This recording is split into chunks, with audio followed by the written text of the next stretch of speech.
Today, some people don't even realize this was a movie first. Welcome back to Watching the Wall, where I watch DVDs that I own and have not seen. Except for today, where I have seen this one. About 5 years ago, actually. But why I count it is I only saw half of it. See, the original DVD that I got of this had an error on it. No matter how much I cleaned the disc, I couldn't get past about the first half hour before it started skipping pretty badly.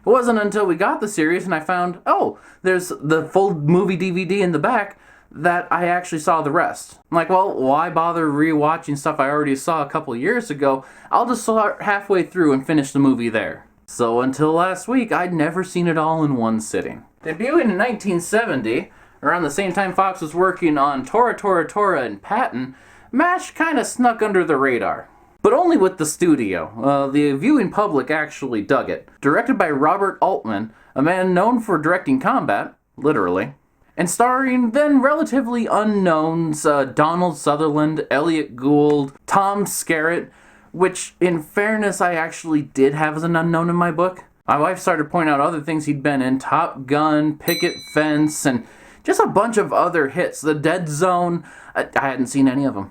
I totally bypassed his career, except for Steel Magnolias. The husband that shot the birds, right? Yeah, I know him. And Up in Smoke. I totally missed your career, Tom. It seemed like you did well for yourself. Combine it with an award-winning screenplay from Ring Laudner Jr., and this is probably going to be a fun time. How much fun? Let's read the back. One of the world's most acclaimed comedies, MASH focuses on 3 Korean War Army surgeons brilliantly brought to life by Donald Sutherland, Tom Skerritt, and Elliot Gould. Though highly skilled and deeply dedicated, they adopt a hilarious, lunatic lifestyle as an antidote to the tragedies of their mobile Army surgical hospital, and in the process infuriate Army bureaucrats. Robert Duvall, Gary Berghoff, and Sally Kellerman co-star as the sanctimonious Major, an otherworldly corporal, and a self-righteous yet lusty nurse. That line, one of the world's most acclaimed comedies. I mean, I've heard a lot of people talking about the TV show all my life. Not a lot of people mentioning the movie. And yet when I talked to my dad about it, he said he actually preferred the movie during the first 3 or 4 years of the show. Because it never quite hit the same highs that the movie did. So, really got me curious. I wonder what we're going to see. It gets me choked up watching this. My goodness, the emotional investment I have in a pair of helicopters flying to this song. What the hell do you think you're doing? What? Just because you're captain, don't think you run the joint. Oh, come on. I run it. Yeah, all right, I'm just supposed to... I know what you're supposed to do. Your driver will be with you shortly. He's having his coffee now. That's Hawkeye Pierce, a fine surgeon. Yeah, it must run in the family. How am I getting all these accidental links? He and Duke arrive new at MASH 4077 and are greeted immediately by Colonel Blake. You men just passing through? I was just enjoying that lovely dish there. Captain, you are speaking about a lieutenant in the United States Army. I'm Colonel Blake. Accused, rather. Man, even with subtitles on, it's really hard to follow what's happening in these scenes. I got too. I'm the dentist here. Oh, I don't want to Duke, welcome. here. Thank you. John Black. If you boys have any problems, my tent is right. I was saying, if you boys have any problems. There was a certain style in which you did comedies back then. His Girl Friday, that was long since gone, but still, you had people crisply ending lines and starting a new one. You didn't have this overlapping, almost chaotic sounding mess. The veteran screenwriter was furious when he learned that Altman was encouraging his cast to change and even add dialogue. Radar! Yes, sir. Once I guess you I all the better major call burns. Major Burns Tell and him tell we're him going to have to to put hold a couple another of day shift surgeons and a off night from the day shift out of the night shift. I'll put in a call Get into General General Hammond down Hammond there and and tell him Strong. we're going to I have hope he new sends us surgeons those right two away. surgeons. We're sure going to need them. Oh, that explains it. Wait, and he still won an Oscar for the screenplay, even though you used it basically as a starting point for your improv? Good for him. I guess this makes sense because the original story that the movie was based off of didn't really have much of a through line aside from MASH surgeons have some downtime, which they kill by trying not to go insane and pranking each other. For instance, the new head nurse that comes in, Houlihan, she is a little bit attracted to a certain Frank Burns, and I'm sure anyone who is familiar with television history knows exactly how this one will pan out. Robert Duvall's take on Frank Burns is very mixed, but I actually think this isn't his fault. From what I could glean, there were two different surgeons that Hawkeye and Duke wanted to get rid of when they were at their MASH unit. One was extremely Protestant, so religious, and kept saying he didn't want to talk to Father Mulcahy until they got a Protestant, chaplain in. Which, yeah, don't be a dick. And then the other one was Frank Burns, that was truly incompetent at surgery, didn't have a surgical practice, yet demanded the respect because of his rank. And both of these characters got folded hard into Robert Duvall's performance. I will fear no evil, for thou art with me. For thou art with me. You idiot, I said a cardiac needle. You want to get a nurse? It's too late, Boone, you killed him. Frank was always about controlling others, wasn't he? According to the novel synopsis, both of these surgeons got shipped stateside at the insistence of Hawkeye and his cohort badgering Colonel Blake. Which I can see. Despite their blasé attitude, they are in there up to their elbows doing the dirtiest of work 3 miles from the front. They decide to show how absurd it is when you have so much downtime in such a high-stakes situation. Attention, attention. Captain Bandini is now performing a femoral P-O-P-L-I-T-E-R-A-L artery exploration and possible graft. The human air of all these messages is fantastic. Which was based off of real events.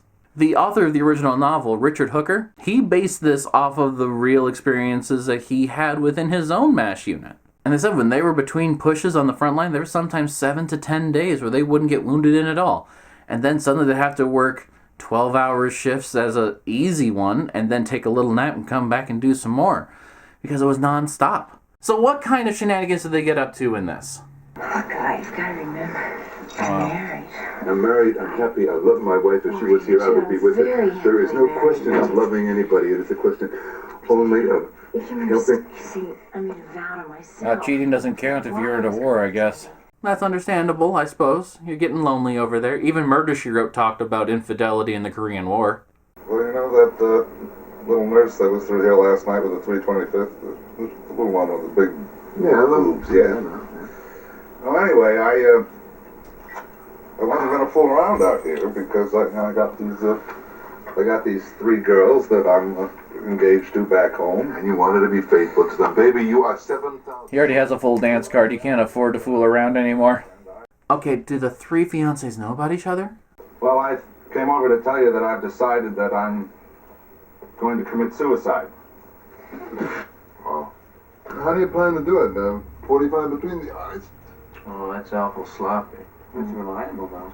Well, that's another thing I wanted to ask you. I sort of new at this game, and do you have any particular method that you'd recommend? I don't know. I think my colleagues and I could come up with something. Yeah, I would say it's surprising they're covering this topic again, but no, that seems to be a running theme. I'm seriously not even thinking about these overarching themes when I choose stuff. It just happens to fall into place. It's really weird.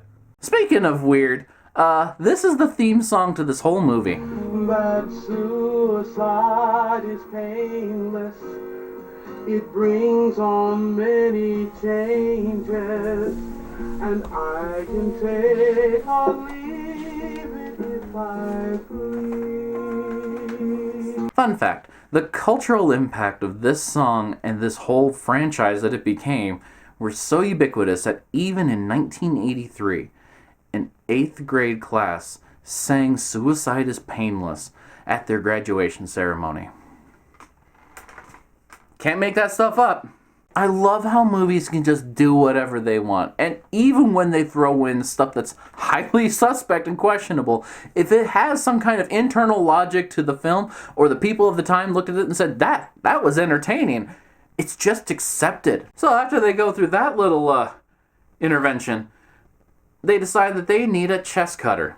Doing well. You got a regular button? Yeah, looks like that's it. Looks like that's it. More thread, please, and larger needles. You with me? Let me have another suture. I watched too much House. This feels like nothing to me. This was close to not being able to be shown in theaters because of the amount of surgical gore that there was. The spurting of an artery in the middle of a procedure where they have to hold pressure down and get him into a different position so they can actually get the sutures in. And for the era in which it was shot, super impressive. It looks so real. I'm like, oh no, was this supposed to happen? They don't talk a lot about the psychological condition of the people who are here. It's just not something that's ever really discussed. It's a 2-hour movie. They don't have time to go into that. What they do have time for, though, is an elaborate sequence to embarrass Houlihan. Now I've got the pictures of my kids that come. The pictures of my kids that come. Arlitz, would you like to see the pictures of my kids? I'm not the slightest bit interested.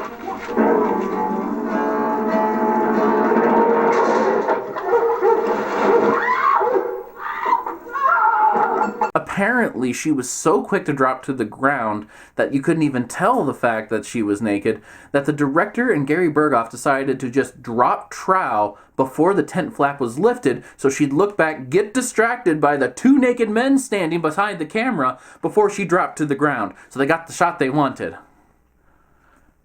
The 70s were wild, y'all! This film just seemed to lay all the groundwork that was going to be necessary to provide a fertile ground to grow for something later on. Except, they didn't know there was going to be a TV series off of this. This is just a one-off, weird little movie that was strangely modern in its take on how dialogue should be done. It's very back and forth, fast-paced. I mean, to the point where it's hard to follow, even to a modern ear. But I think that was the point. You're not sitting there bouncing around, waiting for a line cue, and then picking up and explaining what's happening in the scene. They don't have time for that at a MASH unit. They have to get in, get out, get the bureaucracy taken care of so they can get back to the business of saving lives of those soldiers that come in wounded. I felt that this was actually a living, breathing organism, despite the fact that I didn't get much of a frame of reference for what it was the first time I watched. It established a world that felt fun to be a part of despite the horrors that they were going through on almost a daily basis. And the fact that they were so close to an active war zone. When you try to apply logic in an absurd situation, you're going to drive yourself insane. Just ask Frank.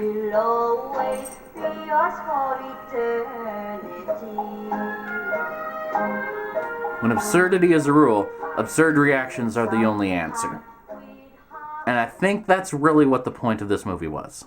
MASH may not be as well known today as the thing that followed it, but I tell you what, I see why this made the splash it did. I'm going to skip the football absurdity. I don't want to sit here for 20 minutes trying to make football funny.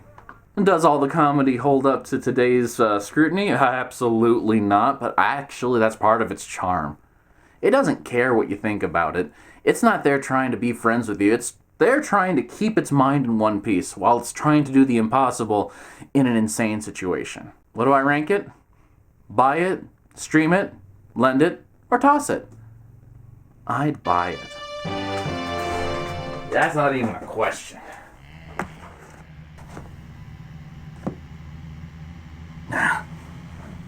This gave us a template for what the over-the-top comedies would be for the next 40 years, so yeah.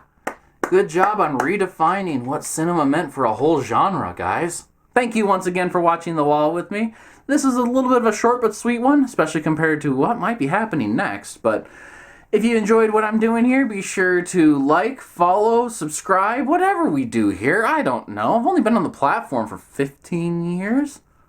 I'm going to be on for 15 years soon. Oh God, no wonder I'm going gray.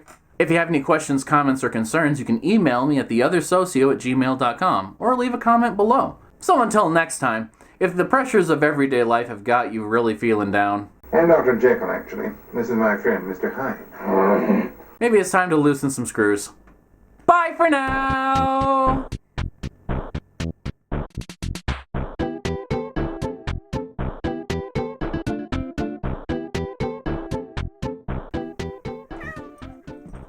You want to watch some TV too, Willow? You just need to be here, don't you? Using my legs as your pin cushion. Alright, thank you. You think you own this whole house, don't you?